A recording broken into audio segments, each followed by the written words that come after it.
Now, let's turn to Nepal and Everest. It's been the deadliest climbing season for years and also the busiest climbing season ever.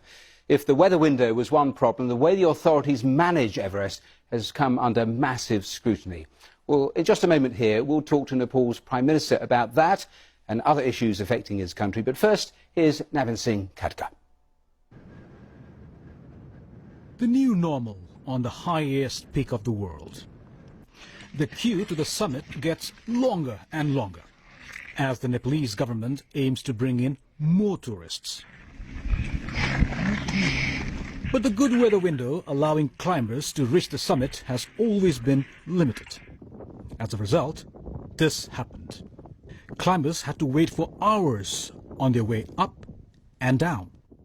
It really comes down to this year a deadly confluence of three factors. You had a limited number of suitable weather days. The second is that you had a record number of permits issued by Nepal, along with a requirement each person has to hire a guide. And then the third is that due to the market forces, there are now companies that are offering Everest at the lowest price ever. So that's bringing in a bunch of people that really just don't have the experience. And you have some guides that simply aren't qualified. The government also deployed nearly 60 officials to regulate the expedition teams. But our investigation showed not even 5 of them stayed at the base camp, and the rest went home or did not even turn up. Now, authorities plan to bring in 2 million tourists next year, and expedition operators are excited about that. But they agree managing the traffic jam on the highest peak remains a Himalayan task, especially when something goes wrong. Navin Singh Khadka, BBC News. Well, Nepal's Prime Minister KP Oli is here with me in the studio. Welcome here to the programme. Prime Minister, was it a mistake to give out so many climbing permits this year? Exactly speaking, that's a rumour. And not so many climbers are given permit. 381 permits, yeah, a record number. That's not that much number. It's a record in number. One season, the talk were begun when the climbers were waiting for the good weather.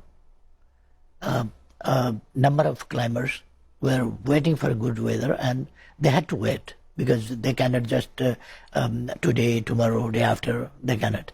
Sometimes they have to wait for many days, and then they can get... There were 2 weather windows, and that was a problem, but 381 permits, which meant, with the guides, 600 different climbers on the mountain. And we've seen the pictures, the almost traffic jams on Everest. Is it not time, with the number of deaths we have also seen, for a rethink? Is it not time for that?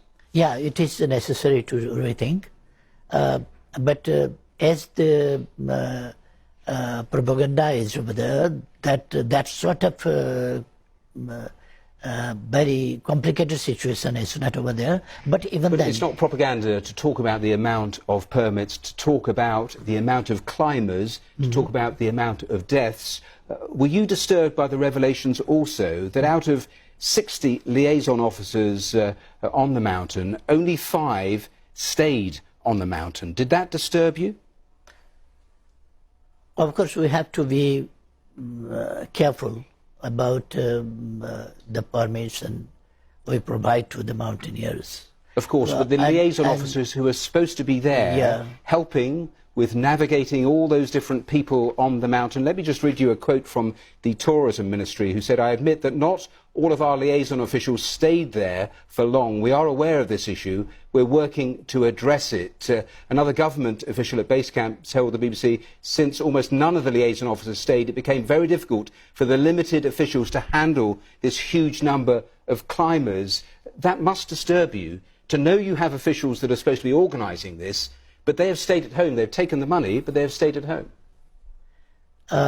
Yeah, we have to give attention in the days to come to control the number of the climbers. But the deaths of the climbers is not because of the traffic jam or queue in the mountains. That is different thing. So perhaps there's a contribution of all those things I mentioned. Just a last question on Everest, because we saw in that report there's a big push to get 2 million tourists to come to Nepal next year. Are you going to have this rethink about the way you manage Everest before we get to that stage? Yeah. We have amended some regulations, like one person at least, how many guides they must have, and how many cylinders of oxygen, and what kind of preparations, etc., and what can be the appropriate number to climb. The appropriate numbers and enforcing that those liaison officials do stay where they're supposed to be. Let me turn to the other major issue for your country. Of course, you've joined China's Belt and Road Initiative, that huge initiative that's taking place. How important is that for Nepal?